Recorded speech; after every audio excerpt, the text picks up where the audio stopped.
I'm so tired from yesterday and the day before that.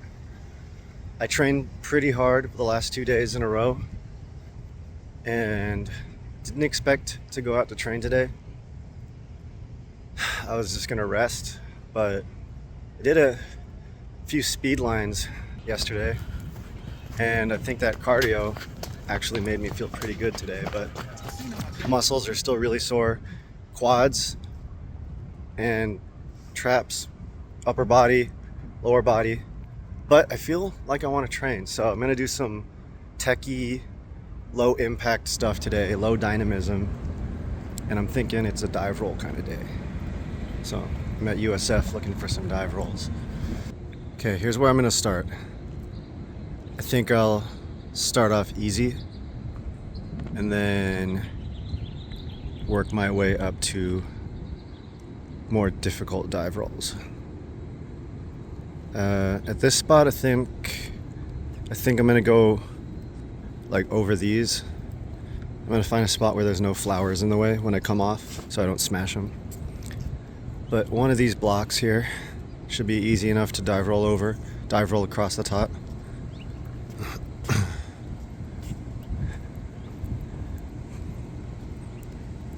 Yeah, maybe like, going this way. See, this has no plants near it. So even if I land in the bark, it'll be fine. I won't smash any nice flowers. I do have to worry about these things though, the anti-skating nubs that they put on the edges.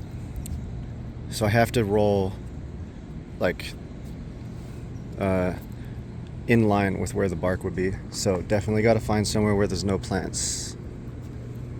Yeah.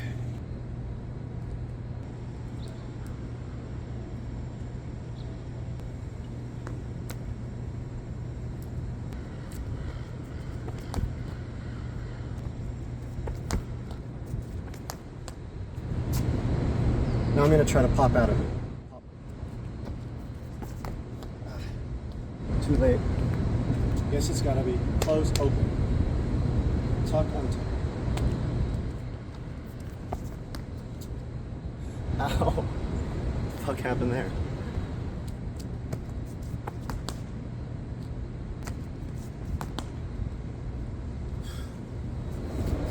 Alright, I walked around the campus looking for other dive rolls to do. There's the one I've done very recently for the first time that I've always wanted to do when Cosmo visited. It's near the water fountain. I don't know if I'll do that again today, but there's another one that I remember wanting to do for a long time, and I always chickened out of it, and I'm not sure if I've ever done it, so I'm gonna try to work up to it here.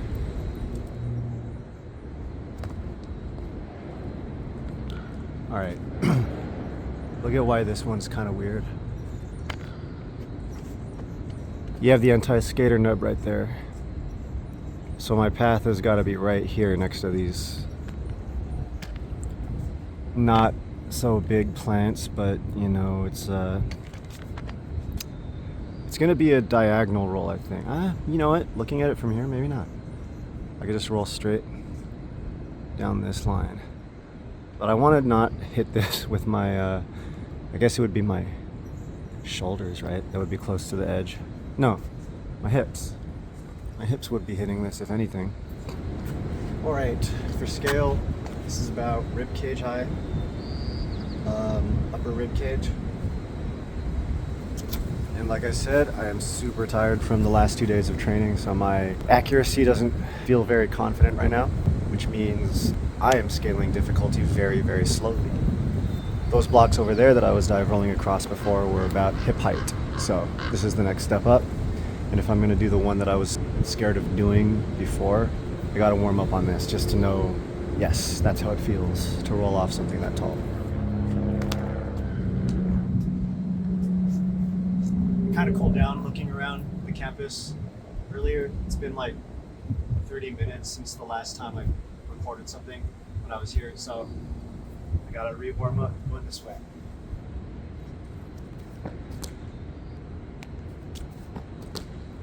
I cooled down so much. I mean, I'm probably cooling down quickly because I'm so tired, but I cooled down so much, so I gotta rep these again. before I go for the taller side.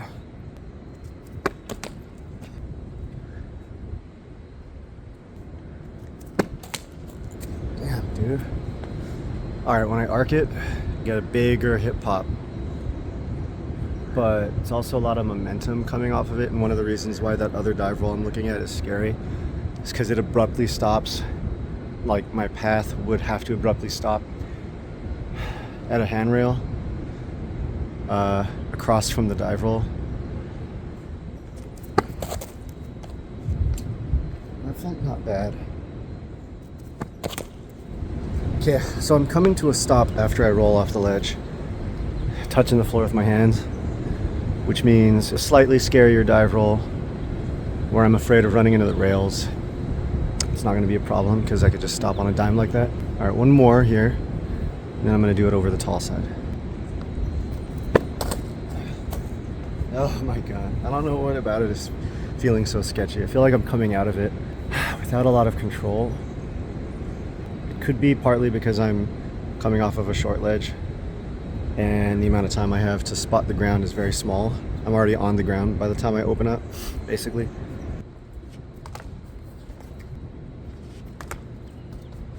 Those are my bail options. Well, maybe not bail, but landing options, because I'm going to land one of those two ways. Unless I land just on my feet, running out of it. Why am I so scared of dive rolls now?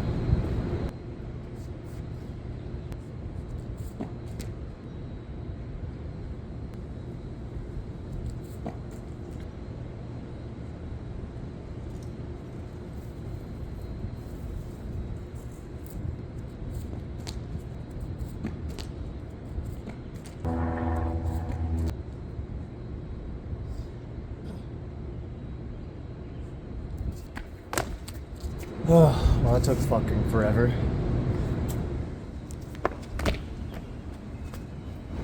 Kind of caught my ass or my hamstring on the exit. Felt weird, like I dragged, but came out okay. Now it's starting to feel comfy. And weirdly, what I just did there that helped me feel more confident was I just focused on my hand placement, where I was going to place my hand during the roll, and the tuck. Like, once I get my hand there, go down to the elbow, look behind you to tuck your head in. You know, all the basic things. So, I guess that's the trick.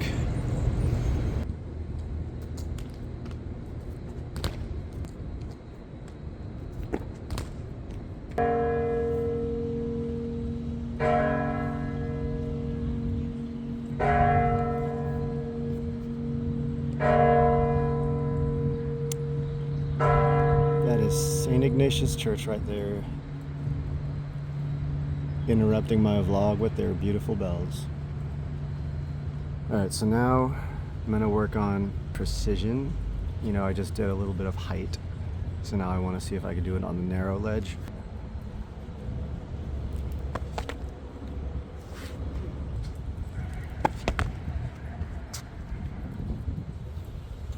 Oh, okay, pretty easy. I'm going to try a couple of different aiming methods.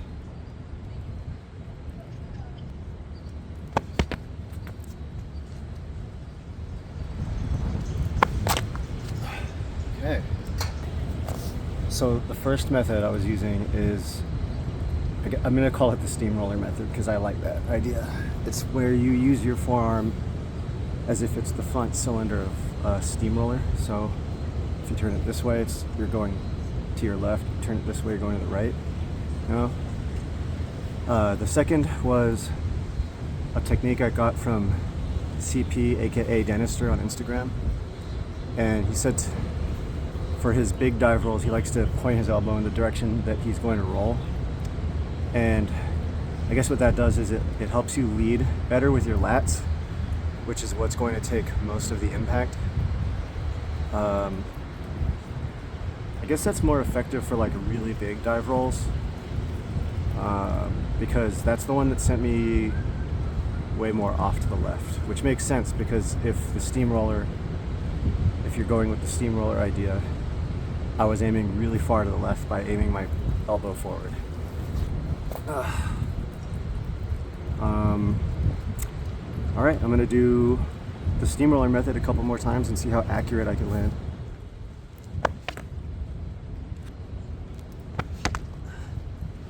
Okay, some notes on those. The first one I rolled on my bone here a little bit. I don't know what caused that. Well, my theory was going into the second one that I put my hands too close to myself during the dive. So I didn't quite decelerate enough with my hands so that I was lowering my lat to the ground. It was more like this went to the floor instead of my hands. So I reached farther on the second one and it came out great. So I'll do 3 more, keeping that in mind. I think that's the key to not hitting the bone up here. You gotta reach farther forward with your hands. Yeah, that was good. All right, it's almost like going into hollow body. I mean, it is going into hollow body, right? You really gotta stretch out, arch your body, make contact with the ground with your hands far enough ahead so that you can decelerate. It feels so nice. Okay, see, I haven't done this in a long time, solo trained and then really analyzed the technique, but that's how you get better. Started taking it for granted after I figured it out. Okay, here's the one I was referencing earlier that I've always been scared of doing, and I think I have done it, but I couldn't pull it up on my Instagram in time. Like it was taking forever to scroll back far enough to the point where I first saw this and when I was coming here to train regularly. So I don't know, maybe I haven't done it, but I think I have. Anyway, it's worth doing again. It's it's pretty much the same height as the, damn it, oh, this is a bad sign. My phone's probably gonna blow over too when I start recording. But anyway, it's pretty much the same height as the second one I did near the flower garden. Rib cage high, bottom of my sternum. There's the rail that I don't want to run into.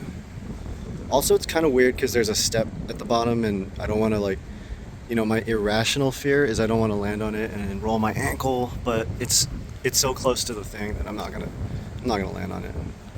Then the entrance is weird too because you're coming in low and then rolling off of a height. So the less awkward version is this one because there's no rail right there to run into. As soon as you come off the roll, you just go into the bushes. I swear I've done this before. I think I've done this and then that. I think it was with Elijah and I don't know, someone else too. All right, I'm gonna go for it.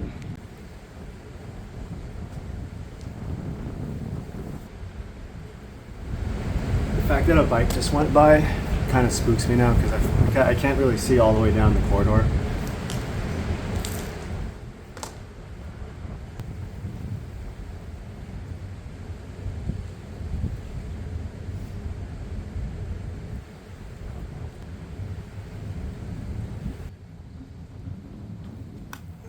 Okay, it's scaring me again, so I have to remember the things I learned about all the previous rolls I've been practicing.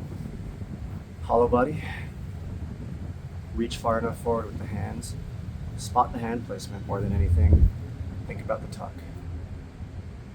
For the fear of going off of something tall, it's the hand placement and focusing on the tuck.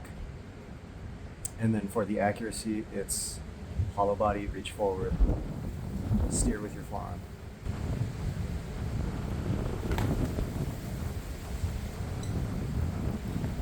It felt so scary, but I did it. Not so bad.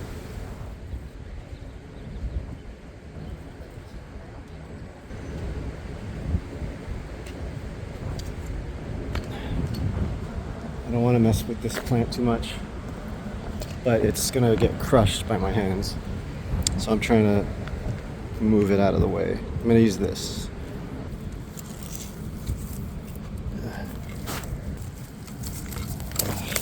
Alright, I should use both hands.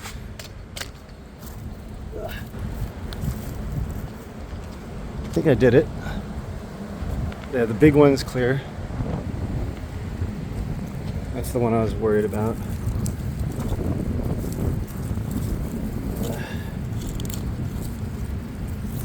Oh, jeez. Just undid it. Alright, I'm gonna stop recording this. This is stupid.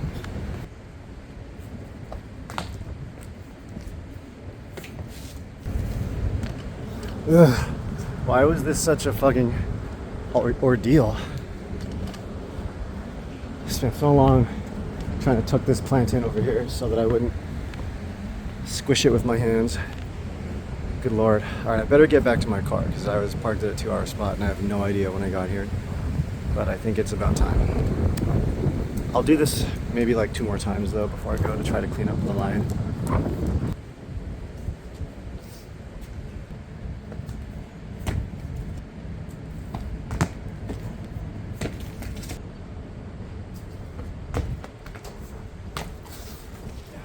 Man, this reverse smell sucks.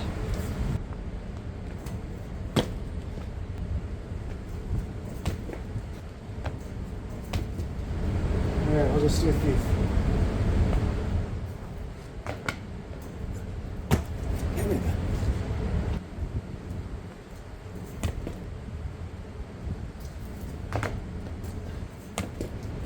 Ah, there we go. Jeez.